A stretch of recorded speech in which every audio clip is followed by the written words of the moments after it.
ceramah, kalau ngajar, ini ada panduannya, jangan keluar dari 3 hal. Ana salasati umurin, atas 3 perkara. Ini menjadi rumusan besar, tema besar. Kapanpun ceramah, kapanpun ngisi pengajian, kapanpun kau menyampaikan khutbah, nggak boleh keluar dari 3 hal ini panduannya. Pertama, al-awwalu at-tazkiru bin ni'ami, yaitu mengingatkan dengan nikmat-nikmat Allah. Jadi juru dakwah, siapapun yang mengajar, maka dia harus mengingatkan tentang begitu banyaknya nikmat yang telah Allah berikan. Diingetin terus. Kalau dia diingetin, ntar dia jadi sadar bahwa ente bisa kayak begini karena Allah sayang, karena Allah kasih nikmat. Jadi orang kalau dia diingetin dengan banyaknya pemberian Allah, akhirnya dia malu kalau bikin dosa. Manusia aja begitu. Coba deh ente jajalin, setiap seminggu sekali ente punya saudara, punya tetangga bagi duit 1 juta. Itu ente ngomong A, dia pasti A. Allah ente ngomong B, dia pasti ngikutin. Ente suruh nyebur ke BKT juga dia nyebur, jangan-jangan. Kenapa? Setiap minggu ente kasih uang 1 juta, nurut dia. Dan bayangkan berapa banyak nikmat yang telah Allah berikan kepada kita. Termasuk juga seorang istri, pada saat dia mengetahui rasa syukurnya bahwa dia punya seorang suami yang bisa untuk menafkahi anak-anak dan istrinya, dia akan menjadi orang yang bersyukur.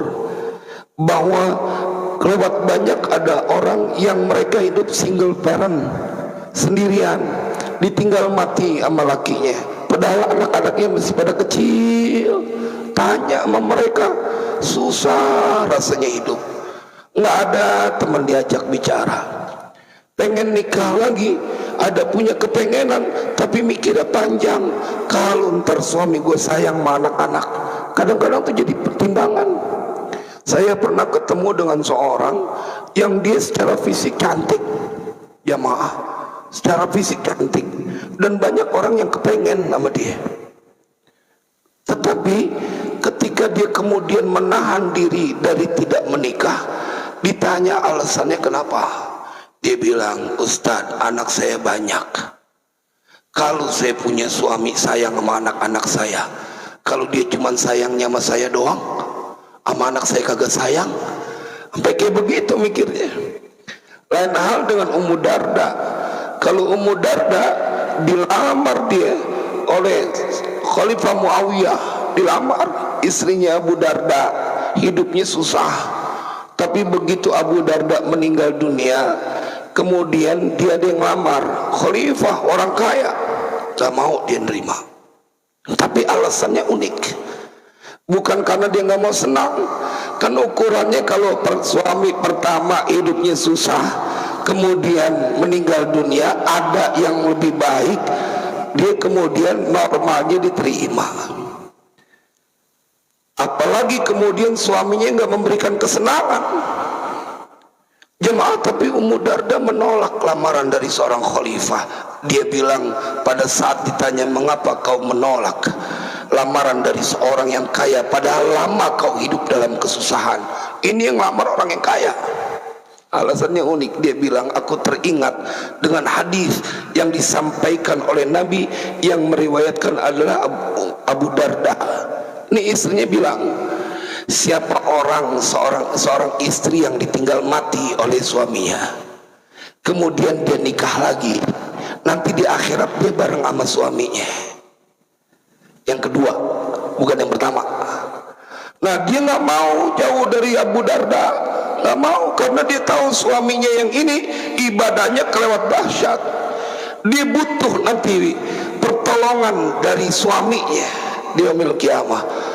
Padahal yang lamar kedua orang yang kaya, tapi dia nggak mau nanti di yaumil qiyamah dipasangkan dengan suaminya yang kedua. Jadi alasannya berbeda tuh kalau gitu. Nah, makanya kita disuruh ngingetin terus untuk betapa banyaknya nikmat yang Allah berikan, supaya kalau mau bikin dosa jadi malu. Ente kalau mau orang aja nggak berbuat baik mulu, ente kagak berani bikin salah. Masa sama Allah yang setiap saat nggak lagi bisa kehitung Wa in ta'uddu nikmatallahi la tuhsuha. Nggak bisa kehitung. Masa ente berani banget ngelanggar melulu? Nikmat yang Allah berikan kelewat banyak, nggak fair. Giliran sama manusia aja bongkok banget dia sama manusia, tapi giliran Allah yang memberikan banyak nikmat engkau tidak tunduk. Nah, kita disuruh menjelaskan itu, kata Al-Habib Abdullah bin Al-Haddad. Yang kedua, wasani iltizamu ta'ah. Jadi yang kedua, juru dakwah siapapun yang mengajar di majelis, dia kudu mengingatkan untuk tetap dia di dalam ketaatan. Jadi dalam senantiasa dia dimotivasi untuk melakukan ketaatan. Makanya pesan pertama dalam khutbah, pesan takwa. Suruh diingetin tuh bertakwa, lakukan perintah Allah, jauhkan larangannya. Maka kalau engkau lakukan itu, nggak bakal kata hidup dalam kesusahan. Nggak bakal. Karena ayat Al-Quran sudah menjanjikan, wa may yattaqillaha yaj'al lahu makhraja wa yarzuqhu min haitsu la yahtasib. Jadi orang benar aja di hadapan Allah. Jadi orang benar aja di hadapan Allah. Karena kata Al-Quran, Allah akan memberikan jalan keluar dari setiap kesulitanmu, dan Allah akan memberikan rizki dari arah yang tidak terduga. Masa kita baca Al-Quran bukan cuma dari Al-Quran, dari Iqra kita baca. Kan yang disuruh baca Al-Quran sampai Iqra kita baca, karena buat proses sampai kepada baca Al-Quran lama, Iqra 1 sampai Iqra 6. Kalau zaman kita mungkin nggak ngerasain Iqra. Dulu juz amma Baghdadi itu ejaannya alif patah, alif kasoi, alif do'u, a i u, ba patabab, ba pataba, lam domalu, babalu. Dibuat deh kan. Lalu sampai kayak gitu kita baca, sampai buat proses membaca Al-Quran. Kita baca Al-Quran dari pihik sampai kayak gini masih nggak percaya aja sama Al-Quran. Kalau kata Al-Quran akan mendapatkan rezeki dari arah yang tidak terduga. Wasalisu ijtinabul ma'siyati. Dan pesan ketiga dari Habib Abdullah bin Al-Haddad, kalau ceramah, kalau ngaji, kalau mengajak kepada kebaikan di majlis, maka pesan kepada jamaah, jauhin dari perbuatan durhaka. Jauhkan dari perbuatan durhaka. Makanya ada seorang tabi'in yang dia punya pelayan kerjaannya bikin marah mulu. Kerjaannya bikin marah mulu. Tapi dia bilang, pada saat nih orang durhaka atau dia nggak melaksanain perintah majikannya, ini dalam kitab Ihya diceritakan. Ini saya lagi nyusun sebuah kisah-kisah yang termaktub dalam kitab Ihya yang 4 jilid itu, dan sekarang baru sampai 50%. Karena tujuannya ini kisah-kisah hikmah ini untuk bisa dikonsumsi oleh banyak orang. Kita harokatin, kita terjemahin, kemudian kita sampaikan hikmah. Mudah-mudahan dalam waktu seminggu ini selesai penulisannya, karena udah 50%. Saking kita pengen biar tahu nih, ada orang yang ketika punya pelayan bikin salah mulu, dia kemudian kagak marah. Apa sebabnya kagak marah? Engkau telah melakukan pembangkangan kepadaku seperti aku sering melakukan pembangkangan kepada Tuhanku. Jadi diukur banyakkan dosa aneh kepada Allah. Masa dia baru sekali terus dimaki-maki, diapain aja, sementara kau punya dosa kelewat banyak kepada Allah. Akhirnya kemudian dimerdekakan. Ya, ijtinabil ma'siyati. Fa kullu 'alimin akhadha yatakallamu ma'al 'amati bighairi ma yadkhulu tahta hadhihi thalathi fa huwa fattanun. Fa kullu 'alimin, maka tiap-tiap orang yang alim, yang dia ngerti agama, akhadha, yang dia menjadikan, yatakallamu, berbicara ma'al 'amati, kepada orang umum, orang awam, bighairi ma yadkhulu tahta hadhihi thalathi, dengan selain apa yang masuk tahta hadis salasi, ke dalam ini, di bawah ini 3 hal, fahuwa fattanun, maka ketahuilah orang yang menyampaikan itu adalah orang yang menebarkan fitnah. Nah, makanya ini menjadi memperkuat. Kalau ada orang ceramah, setiap ceramah 1 jam, 1 jam setengah, bab nasab aja yang dia omongin, kan lagi rame nih. begal nasab aja, nggak ada ngajarin jangan membenci, biarin orang-orang punya salah, semuanya juga tanggung jawab di hadapan Allah. Ini enggak, ceramahnya tentang itu aja. Ketahuilah, kata Habib Abdullah bin Al-Haddad, fahuwa fattanun, itu orang tukang fitnah yang suka memecah belah. Udah ketahuan, udah disampaikan duluan. Ceramah nggak ada yang lain, menjelek-jelekan saudara kita, menjelek-jelekan para habaib. Jangan. Ente kalau dicurigain pakai dites, ente anak siapa? Anaknya Haji Mat Naji. Ah bener, coba tes DNA dulu lah, mendingan kita tabok daripada kita tes DNA. Lagi gak percaya. Ini satu hal yang kita kudu, kalau itu terjadi pada diri kita bagaimana?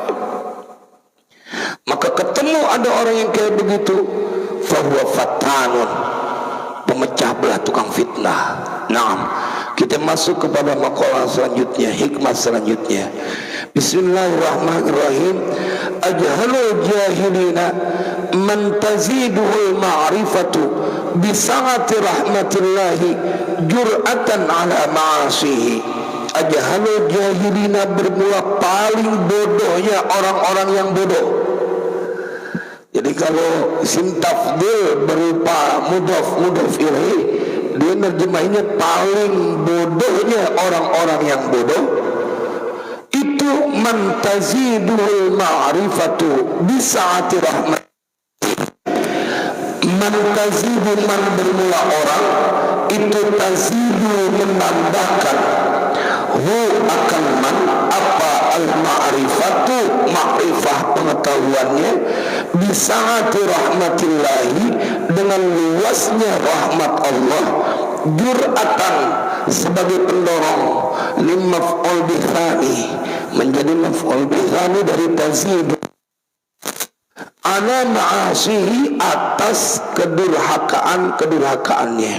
Jadi kata Habib Abdullah bin Al-Haddad, ente pengen lihat manusia paling bodoh di kolong langit ini, dia adalah orang yang akan menambahkan pengetahuan yang dia punya, itu menambahkan kepada dirinya pengetahuan tentang apa? Bisa'ati rahmatillah, dengan luasnya rahmat Allah, jur'atan ala ma'asihi, sebagai pendorong atas perbuatan kedurhakaan-kedurhakaannya. Jadi kalau dia tahu bahwa Allah begitu luas pintu maafnya, dia tahu, dia kenal Allah Maha Pemaaf. Kalau manusia sih susah banget minta maafnya, memberikan maafnya. Tapi kalau sama Allah selalu ada harapan. Bahkan bukan cuman orang yang berdosa 1 kali 2 kali, mereka yang udah ngelampauin batas dosanya masih dipanggil oleh Allah. Qul ya ibadiyalladzina asrafu ala anfusihim la taqnatu min rahmatillah innallaha yaghfirudz dzunuba jami'a innahu huwal ghafurur rahim. Wah, dijadiin di ayat, dia kenal Allah Maha Pemberi Maaf. Maka kemudian kata Habib Abdullah bin Al-Haddad, kalau engkau ingin mengetahui paling bodohnya manusia yang bodoh adalah orang yang bertambah ilmu ma'rifatnya kepada keluasan karunia Allah, tapi kemudian menjadi pendorong atas kedurhakaan dia kepada Allah. Tenang aja ente, kita kan bikin salahnya sama Allah. Kalau sama manusia tuh susah pintu maafnya, kalau Allah mah terbuka terus, malam yughorgir. Jadi ditunda sama dia. Allah Maha Pemaaf. Siapa yang tidak dimaafkan oleh Allah? Semua dimaafkan, kecuali mereka yang mati dalam keadaan syirkun billah. Dijadiin sebuah pendorong untuk dia bikin dosa. Kan kadang-kadang kita juga ketemu ada orang, ente jangan macem-macem sama si fulan, itu mah dia kalau udah marah bisa patah arang, ngeri. Tapi kalau ketemu itu orang pemaaf banget, ntar juga lu dimaafin. Nah, kadang-kadang menganggap orang seperti itu kemudian membuat dia, mendorong dia untuk merasa nyaman ketika berbuat kesalahan.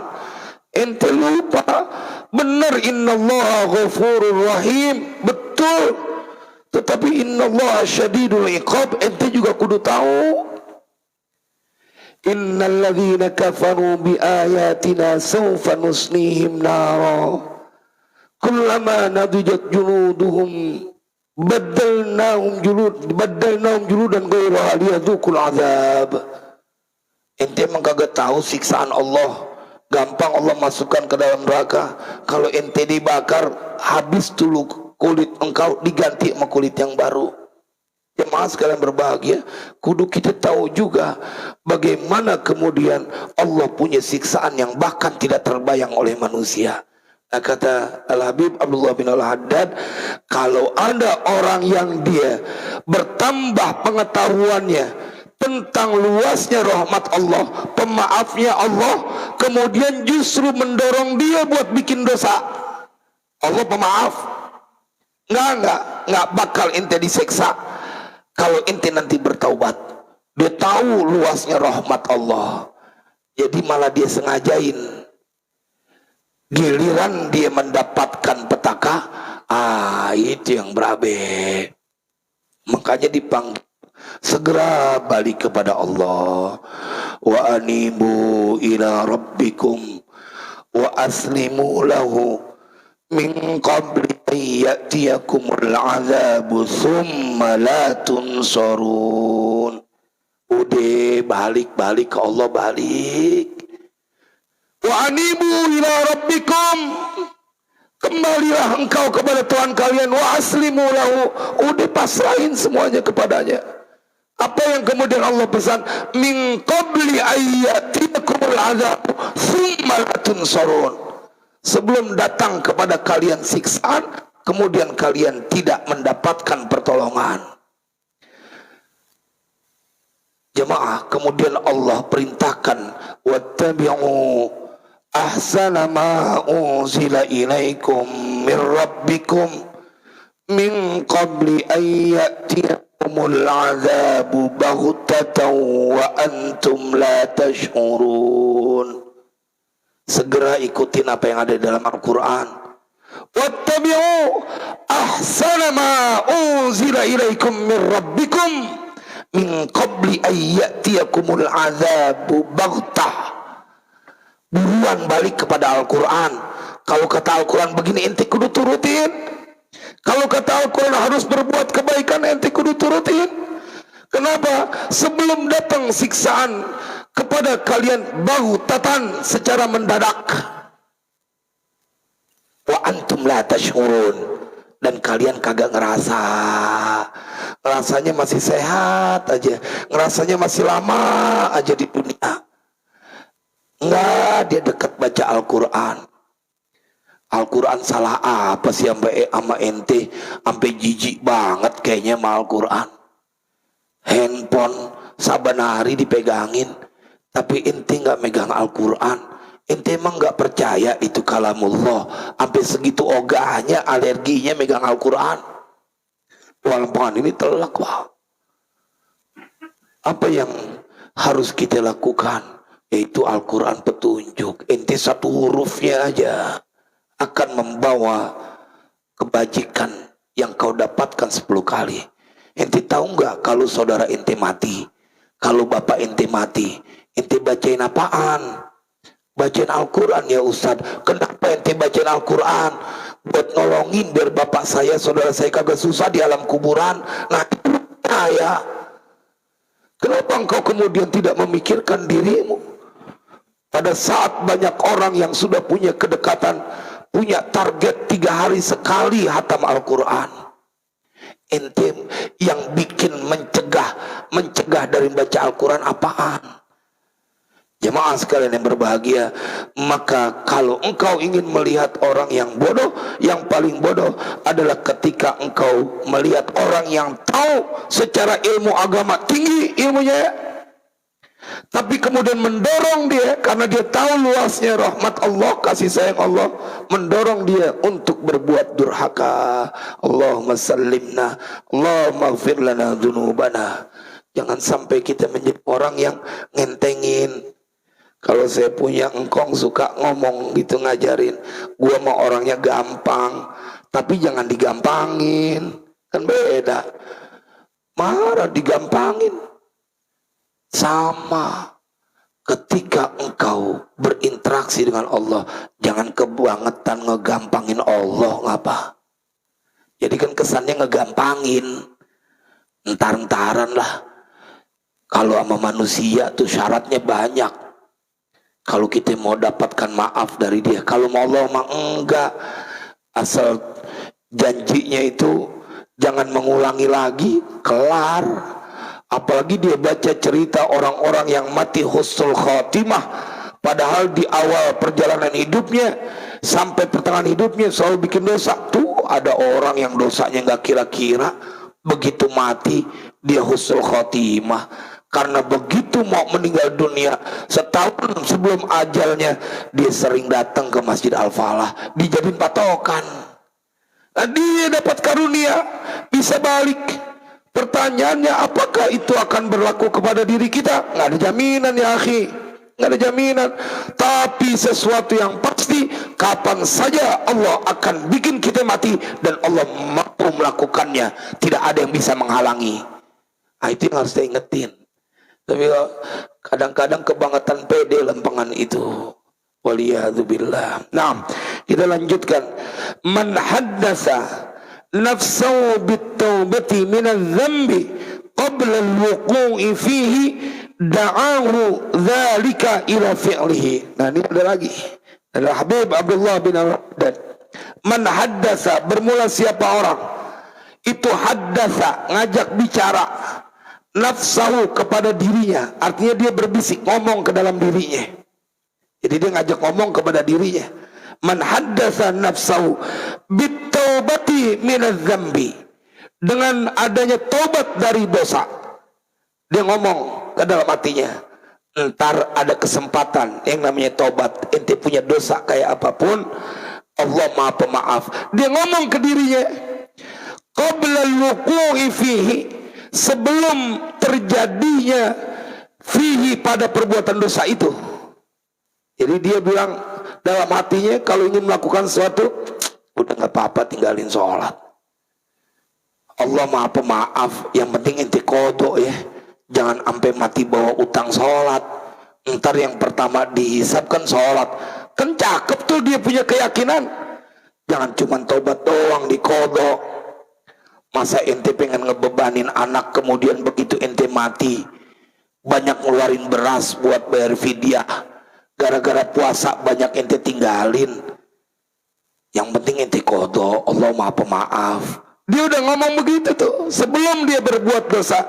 Katalah Habib Abdullah bin Al-Haddad, da'ahu dzalika ila fi'lihi, niscaya mengajak, mendorong, hu akan man haddasa, apa yang mendorong, zalika, yang demikian itu. Artinya dia ngomong kepada dirinya ada pintu tobat dari segala perbuatan dosa. Maka itu omongan ke dalam diri dia akan mendorong dia untuk melakukan ila fi'lihi, untuk melakukan, kepada melakukan dosanya. Nah, ini nggak bisa ditolak Pak, sama logika nggak bisa ditolak.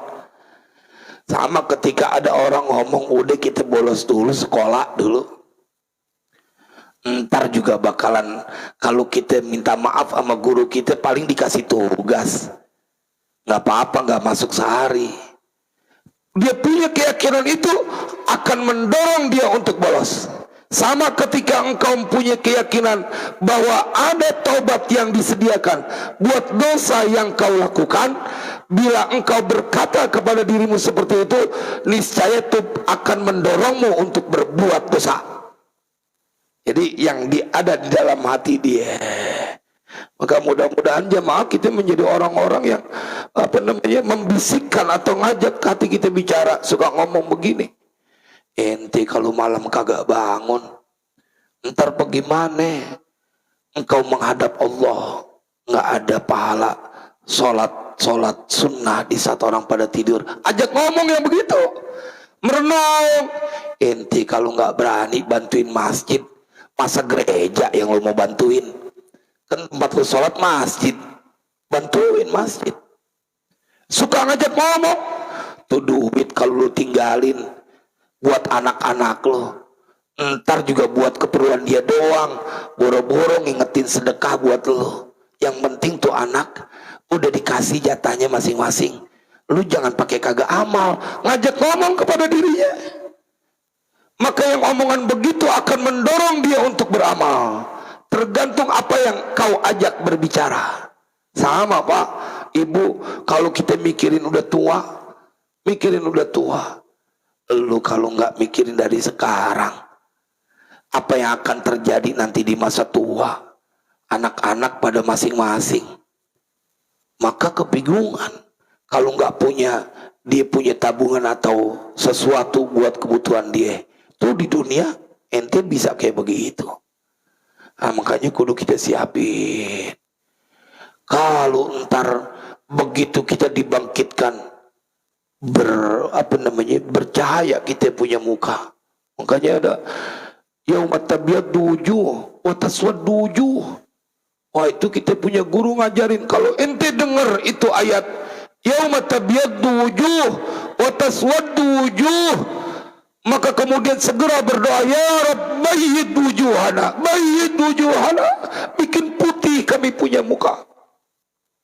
Karena kalau ada dua keadaan nanti dia yaumil qiyamah, dia putih punya muka atau dia hitam dia punya muka. Itu udah kelihatan tandanya. Ketika ada itu, bersegera berdoa. Jemaah, kenapa? Karena kalau kita enggak siapin apa yang akan terjadi pada diri kita dengan sesuatu yang kita kerjain mengharapkan keridhaan Allah, maka itu menjadi sesuatu yang cilaka buat kita. Ya Allah, ada yang kelewat. Dawi itu rahmat kelewat dua nih, kagak diingetin dua. Nah, rahmatun tatlubuka, kita balik ke situ. Kelihatan banget nih banyak yang lagi dipikirin. Ngelbetnya sampai sekali dua. Rahmatun tatlubuka, bermula ada satu rahmat tatlubuka yang dia mencarimu. Mubtada itu dia punya syarat umum kudu ma'rifat, tapi dia boleh menjadi nakirah dengan syarat-syarat tertentu. Di antaranya apabila setelahnya berupa jumlah fi'liyah. Rahmatun tatlubuka, bermula satu rahmat itu tatlubuka, ada rahmat yang mencari engkau. Wa rahmatun tatlubuha, dan ada rahmat yang dia mencarimu. Jadi ada rahmat dan ada rahmat yang kau mencarinya. Ada rahmat yang rahmat itu mencarimu, ada rahmat yang kau kudu cari. Sama kayak rezeki. Rezeki ada yang perlu kau cari, ada yang rezeki mencari kepadamu. Ada yang namanya rezeki yang dia sudah dijamin oleh Allah, nah itu akan mencarimu. Nah ini sama, rahmat itu ada yang akan mencarimu dan ada rahmat yang engkau harus mencarinya. Fallati tatlubuka, maka bermula yang rahmat yang tatlubuka, mencari apa, allati ka akan engkau, itu rahmatul hidayati bil bayan. Rahmat atau kasih sayang Allah akan hidayah dan dengan penjelasan. Jadi rahmat kita diberikan hidayah dan penjelasan, itu rahmat yang mencarimu. Jadi tiba-tiba pengen ke Masjid Al-Falah, pengen sholat berjamaah, pengen aktif di majelis taklim, tiba-tiba begitu, itu rahmat yang datang kepadamu. Kenapa? Karena itulah yang menjadi alasan wali ajliha kana irsalur rusuli wa inzalul kutubi. Dan karena alasan itulah bahwa rahmatul hidayah adalah rahmat yang mencarimu bil bayani, kana irsalur rusuli wa inzalul kutubi, adalah apa irsalur rusuli, mengutus utusan-utusan yakni para nabi, wa inzalul kutubi, dan menurunkan Al-Quran. Jadi pada saat para nabi diutus oleh Allah untuk menyampaikan kebaikan-kebaikan, maka itu disebut rahmatun tatlubuka. Kenapa? Karena mereka, para nabi, para aulia, para ulama, para habaib, mereka datang menceritakan tentang kebaikan. Dia pikirin, dia dengerin, bener juga ya. Mau sampai kapan dunia melulu?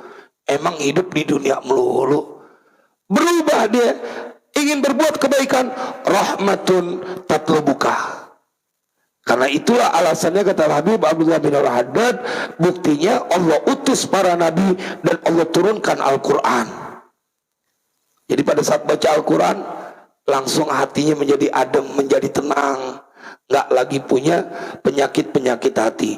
Wallati tatlubuha hiyal jannah, dan bermula rahmat, tatlubuha yang engkau mencari akan allati yakni rahmat, hiya ya rahmat, tatlubuha itu al jannatu, surga. Ini yang kita lakukan. Jadi kita datangnya kemari karena rahmat yang mencarimu. Begitu kita berikhtiar melakukan kebaikan, itu adalah rahmat yang engkau mencarinya, dan yaitu surga, keridhaan Allah. Allahumma inna nas'aluka ridhaka wal jannah.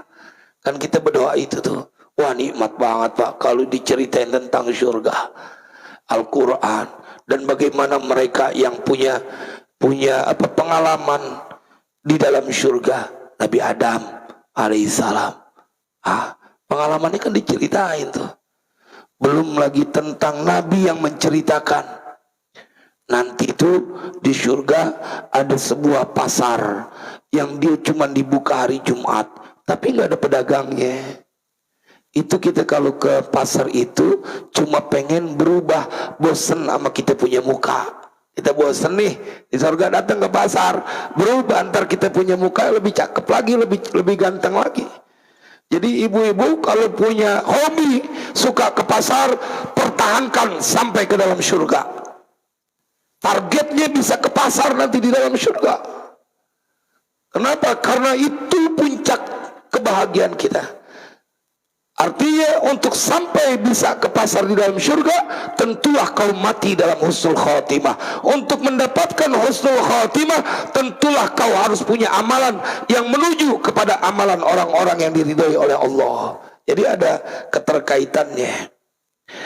Tas'alaha bil amali sholih, berusaha siapa engkau laha untuk surga, bil amali sholih, dengan amal perbuatan yang soleh, ala qanunil ilmin nafi, atas aturan-aturan ilmu yang bermanfaat. Nah, di Al-Quran diceritain tuh ada orang yang takut banget dalam melaksanakan perintah Allah karena nggak mau dia meninggalkan dunia. Alam taro ila alladhina qila lahum kufu aydiyakum wa aqimus salata wa atuz zakah falamma kutiba alaihimul qitalu idza fariqum minhum yakhshawna an-nasa ka khasyatillahi aw ashadda khasyah wa qalu rabbana lima katabta alaina al-qital laula akhartana ila ajalin qarib qul mata'ud dunya qalil wal akhiratu khairul liman ittaqa wa la tuzlamuna fatila. Diceritain di Al-Quran ada orang yang ogah banget ninggalin dunia, pada saat disuruh berhenti dari berperang girang betul. Alam tara ila alladziina qila lahum kufu aydiyakum, berhenti ente, tahan tangan ente, masih jangan berperang, wa aqimus sholata wa atuz zakah, girang. Falamma kutiba alaihimul qital, maka tatkala diwajibkan atas mereka untuk berperang, idza fariqum minhum yakhshawna an-nasa ka khasyatillah, ada sebagian dari mereka yang takut banget sama manusia kayak dia takut sama Allah, au asyadda khasyah, atau dia lebih takut kepada manusia dibanding dengan Allah. Pakai nego.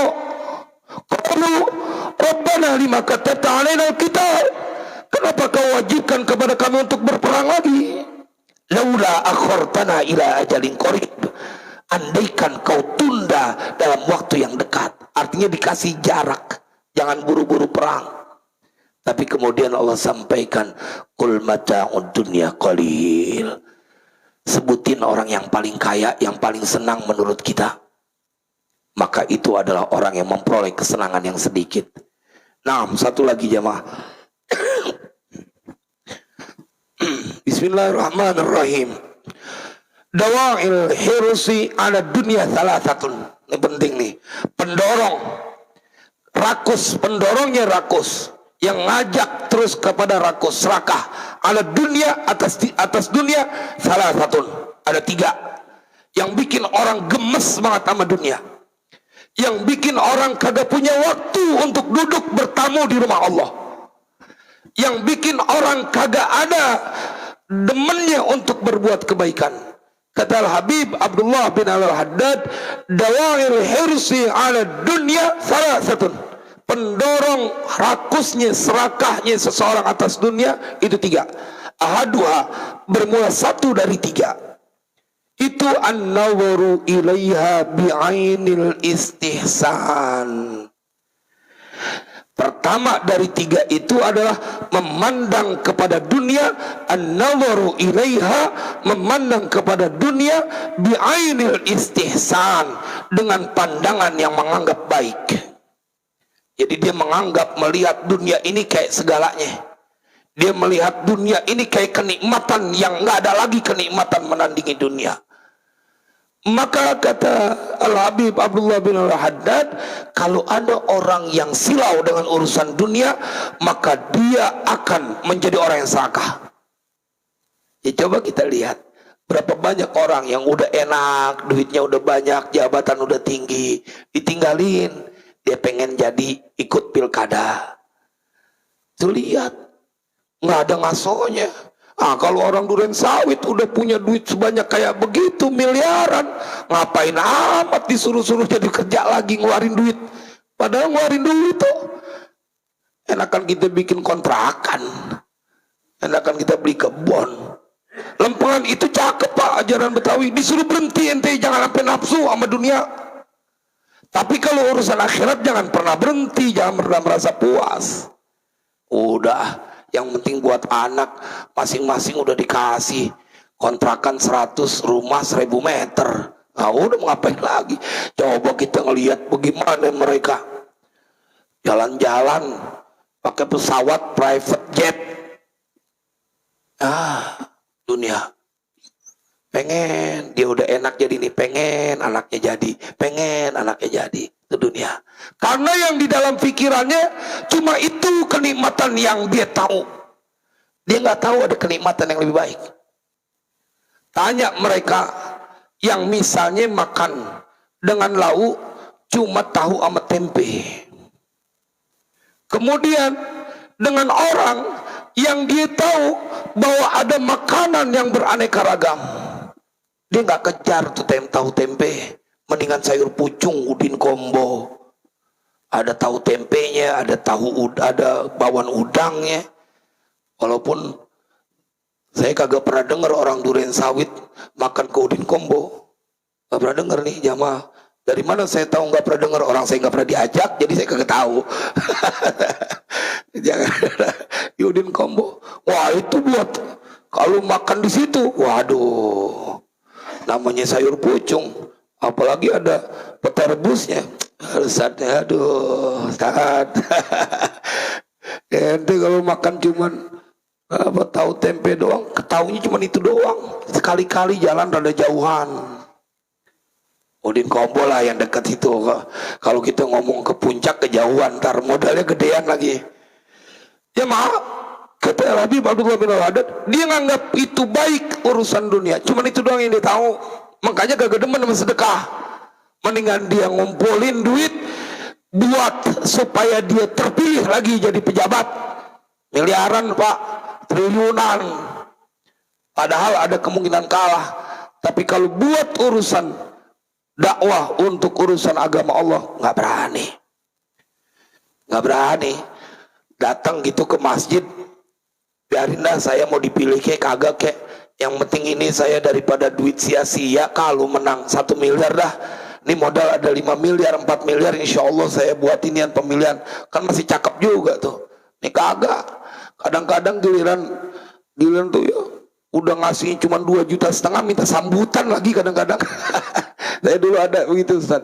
Ada di tempat saya, bantuin 1,5 juta. Tapi dia pengen minta sambutan.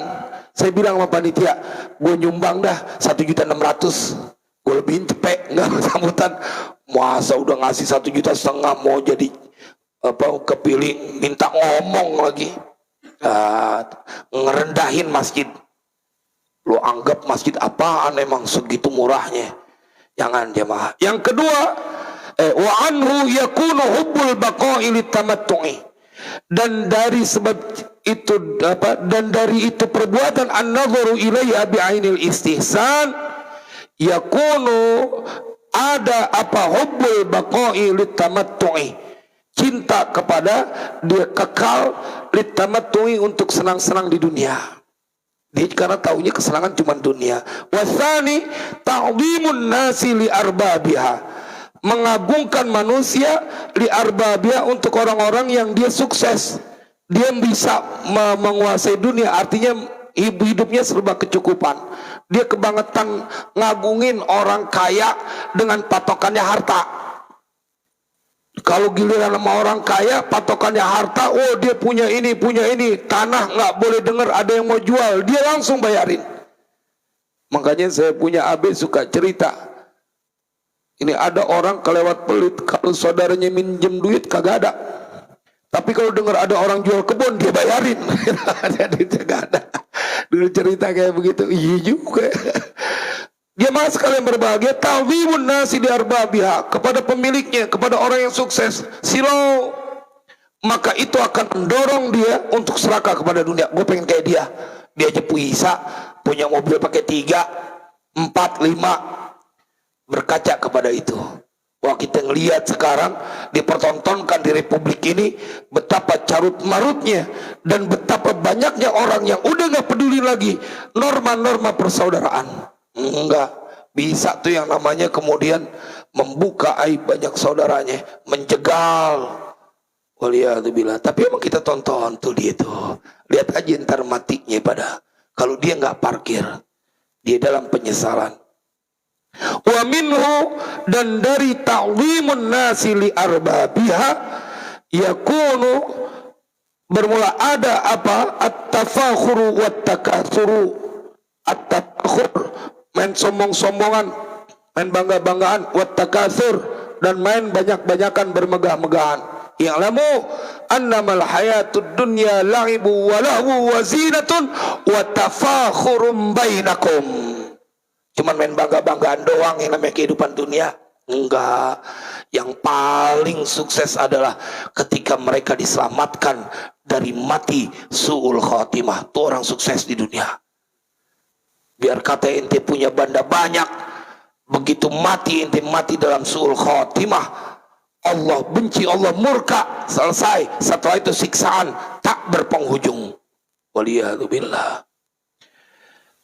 Watsalitsu, dan bermula yang ketiga, tawahhumu alla qiwama biduniha, dan bermula yang ketiga adanya sebuah anggapan tawahhum.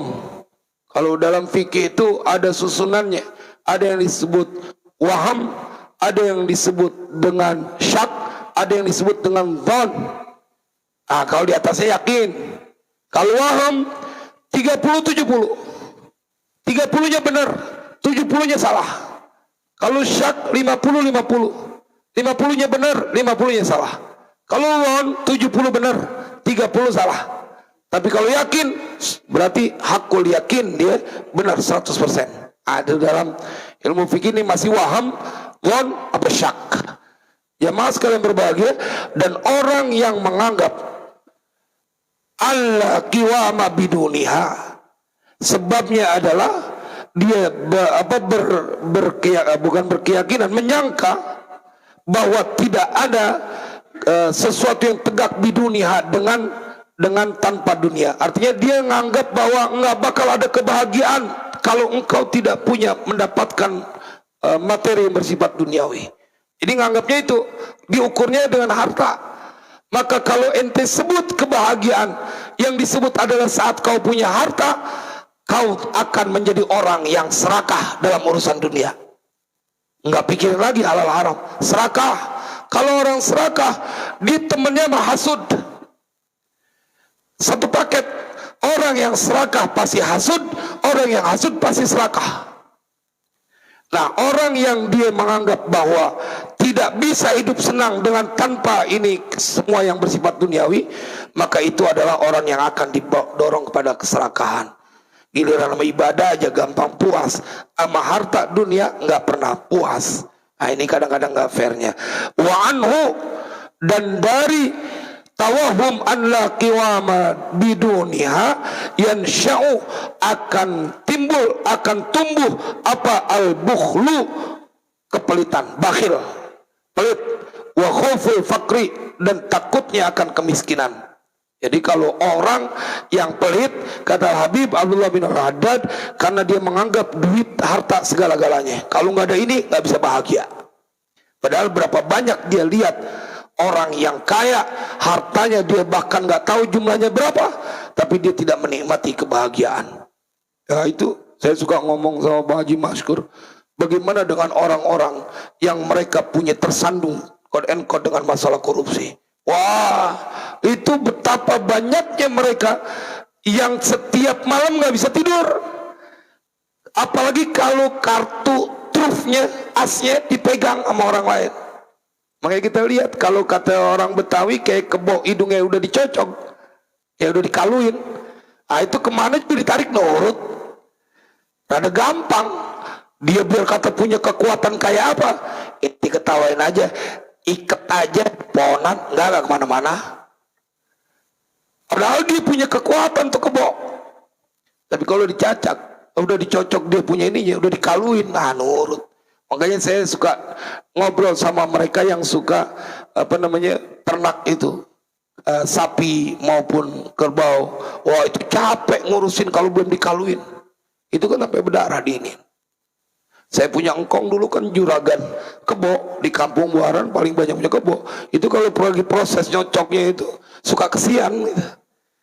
Ala kulli hal, kita ingin berubah kepada yang lebih baik, karena kita bisa kapan saja meninggalkan kampung duren sawit ini atau dunia ini. Tapi pada saat kita dalam kebaikan, ketaatan yang kita lakukan, maka kebahagiaan yang berkepanjangan yang akan kita dapatkan. Jangan anggap dunia segalanya. Jangan korbanin kebahagiaan akhirat gara-gara urusan dunia yang kekecilan. Hatiku dulu luas. Salah sedikit, lebih sedikit biasa. Tetapi apakah engkau ingin kemudian mengorbankan segalanya gara-gara urusan dunia? Jangan. Biarin orang-orang yang di atas saja yang pada bermusuhan. Kita mah biar akur, biar rempuk. Jangan kita ikut-ikutan. Karena tidak pernah ada orang yang bisa istirahat dalam hidupnya kalau dia menyimpan kemarahan, kedengkian, nggak ada. Ngimpinya juga gak enak kalau orang lagi tidur marah. Makanya disuruh wudu, disuruh sholat. Mudah-mudahan ini menjadi manfaat. Usikum wa nafsi bitaqwallah. Silakan bila ada yang ingin ditanyakan atau diskusikan sebelum kita tutup dengan doa. Naam, akhinal karim. Mikrofon mujud amamak. Bismillahirrahmanirrahim. Assalamualaikum warahmatullahi wabarakatuh. Waalaikumsalam. Terima kasih atas waktu diberikan kepada saya untuk menyampaikan atau mungkin beberapa pandangan kali saja berkaitan dengan kajian kita pada pagi hari ini. Pada kitab yang tadi kita baca disebutkan bahwasanya ada beberapa tiga faktor tadi ya. Tiga faktor yang mendorong manusia pada rakus keserakahan pada dunia. Saya melihat di sini ada beberapa hal yang mungkin bisa berbeda pendapat dengan yang saya sampaikan tadi. Kalau bagi saya pribadi mengatakan bahwasanya ad-dunya mazru'atul akhirah. Bahwasanya dunia itu merupakan ladang kita untuk bercocok tanam untuk nanti kita raih di akhirat. Artinya ketika kita bisa menanam kebaikan, bisa menanam kebajikan dunia, maka bisa peroleh pahala di akhirat. Artinya ketika kita di dunia ini berjaya, berhasil dan sebagainya, maka akan membawa kita kepada kesuksesan juga di akhirat. Saya melihat di sini bahwasanya apa yang disampaikan oleh pengarang kitab ini ada sikap membawa kepada pesimisme. Ya. Ya ini yang mungkin yang menyatakan bahwasanya mengapa umat Islam itu menjadi mundur? Ya karena mereka melihat dunia ini dengan pandangan yang hina. Sementara kalau kita melihat orang-orang lain itu memandang dunia, ya ini kita untuk bisa berlomba-lomba untuk meraih kebajikan dan juga nanti bisa kita peroleh di akhirat. Maka kalau kita mengikuti pada pendapat Sa'id Arsyalan yang mengatakan limadza ta'akhkharul muslimun wa taqaddama ghairuhum. Mengapa umat Islam kok mundur sementara bangsa-bangsa lain maju? Ya karena selama ini bangsa ataupun kaum muslimin melihat dunia nggak usah lah. Ini permasalahan kita penting akhirat aja. Sementara kita lupa bagaimana pada masa-masa kejayaan Islam itu umat Islam berjaya di Andalusia, Islam berjaya di Baghdad dan sebagainya. Dan di situ bangsa-bangsa lain takluk dan mengakui kejayaan umat Islam. Ya baik itu dari sisi ekonomi, sisi ilmu pengetahuan, pendidikan dan sebagainya.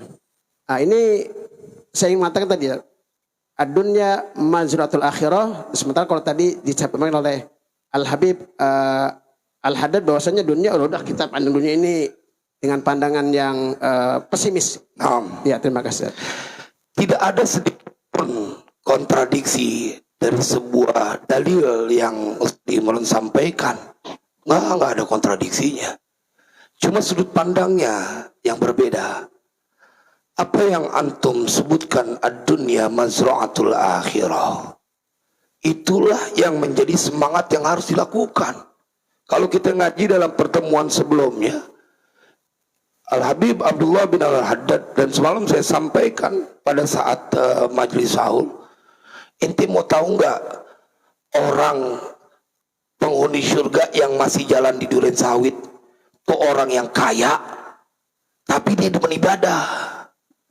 Makanya kita merujuk kepada ayat wabtaghi fima ataakallahu daral akhirah. Surah Isma. Al-Quran, bukan kata kita. Kalau dunia dihinakan itu bukan kata kita, kata Allah dunia menghina. Kata Nabi dunia bahkan diperumpamakan seperti bangkai seekor kambing yang cacat. Bukan kita yang menyampaikan. Wabtaghi fima ataakallahu darul akhirah, baru wala tansa nasibaka minad dunya. Yang mengatakan bahwa dunia mata'un qalil kalam Allah. Ma naqulu an hadha qala Allah fi kitabil Quran. Tetapi kalau kemudian sudut pandangnya bahwa ada orang yang dia punya kekayaan dan kemudian dia kejar, tidak mengganggu urusan akhiratnya, itu bukan orang sukses, itu penghuni surga yang masih berjalan. Ini yang kita carain, diingetin orang yang dia mendorong kepada dawangil hirsi ala dunia. Dia mendorong, dia rakus kepada dunia. Rakus kepada dunia, akhirnya meninggalkan ibadah. Jadi dia nggak fair, itu tetap salah ya akhi. Enti mau jadi seorang presiden sekalipun, ketika meninggalkan sholat, walaupun ente orang yang Islam, tetap menjadi orang yang hina dalam urusan agama. Jadi yang dimaksud tadi ad-dunya mazra'atul akhirah, yakni i'mal ya ikhwani minal amali shalih. Nah, itu yang harusnya kita ini. Emang kalau pengen banyak sedekah ya kudu jadi orang kaya. Tetapi jangan pernah korbankan untuk dunia, akhirat yang akan kau dapatkan. Ini yang diingatkan oleh Habib Abdullah bin Al-Haddad. Maka saya sepakat, tidak sama sekali ada perbedaan. Emang harus jadi orang sukses. Kita nyuruh anak kita sekolah, jangan sampai dikalah-kalahin setinggi-tingginya. Masa orang lain doang? Kalau Bunyamin tuh bilang, lo harus jadi tukang insinyur. Ada tukang insinyur, suruh jadi gubernur. Jemaah sekalian berbahagia, cuma kebanyakan orang tidak selamat pada saat dia sibuk rakus dengan urusan dunia. Dan kita lihat berapa banyak, contoh yang paling gampang, pejabat-pejabat kita. Apakah engkau melihat mereka di barisan soft-soft dalam sholat subuhnya? Melihat apa enggak? Kalaupun ada cuma segelintir orang. Wa aktsaruhum, dan paling banyak dari mereka dunia. Apakah itu tidak menjadi bukti bahwa dunia itu menghipnotis? Jadi makanya ada perumpamaan dalam Ihya, saya sudah sampaikan, dunia itu diibaratkan seperti seorang nenek-nenek yang dia dandan, tetapi dia punya badan diliputi dengan emas semuanya. Orang ngelihat ke emasnya, bukan nenek-neneknya. Makanya suka jadi ini, suka bercandaan. Lalu kalau mau hidup senang nikah ada janda, ada kayaan. Dunia tuh kayak begitu. Ala kulli hal yang antum sampaikan justru memperkuat. Jadi orang hebat, jadi orang kuat, tapi jangan pernah korbankan urusan akhirat. Bila itu yang terjadi ke orang sukses. Kalau cuma dunia doang senang, ya ente mah nggak perlu bangga. Korun diceritakan di dalam Al-Quran, hartanya kelewat banyak, tapi nggak bisa ngalahin Korun. Kalau cuma buat urusan dunia, jadi orang kaya, miliarder, biar ente bisa bangun ini Masjid Al-Falah, kagak pakai bertahun-tahun, sampai bikin panitia puyeng. Ini duit kagak habis-habis. Nah itu, ini kan yang ada panitia malah puyeng, duit mana masuk kan? Mau bangun kayak Farid ngobrol, kita pengen bangun bagian depannya ini, kalau misalnya duit itu udah kelihatan, karena takut malang kadak. Nah, karena kita tidak melihat banyak orang yang kaya, para pejabat yang punya duit miliaran, dia peduli kepada bangunan masjid, disuruh bikin proposal. Tempo hari proposal yang itu bikin acara di sini, boro-boro enggak kan? Wah, elah, ngomongnya sebakul ya. Waktu itu kan, padahal kecil banget ya akhi, 100 juta dibanding mereka yang sedang berikhtiar menjadi pejabat di tingkat provinsi maupun tingkat daerah. Ya, waduh pas duit. Mobil dunia itu Ustaz. Jadi yang antum sampaikan sangat selaras dengan apa yang ada dalam Al-Quran. Tetapi kadang-kadang kalau kita nggak ingetin, jangan pernah korbankan akhiratmu gara-gara pengen dunia doang. Makanya perintahnya wabtaghi fima ataqallahu darul akhirah. Disuruh cari urusan akhirat, tapi wala tansa nasibaka minad dunya. Ente kan hidup di dunia, maka ente jangan lupain. Wallahu a'lam bishawab. Bismillahirrahmanirrahim. Alhamdulillahirabbil alamin. Allahumma shalli wa sallim ala sayyidina Muhammad wa ala ali sayyidina Muhammad. Ya Rabbana birahmatika wa bijahi nabiyikal Mustafa wa bijahi awliyaika wa bijahi muallif hadzal kitab. Ya Allah, sahil umurana wa umur auladina wa dhurriyyatina wa talamidina wa man ahsana ilaina wa man awsana bid-du'a man lahu haqqun alaina. Ya Maulana, hasil maqasidana wa maqasidahum. Ya Maulana, warfa' darajatina wa darajatihim fid dini wad dunya wal akhirah. Wa sallallahu ala sayyidina Muhammadin wa ala alihi wa sahbihi wasallam. Walhamdulillahi rabbil alamin. Assalamualaikum warahmatullahi wabarakatuh.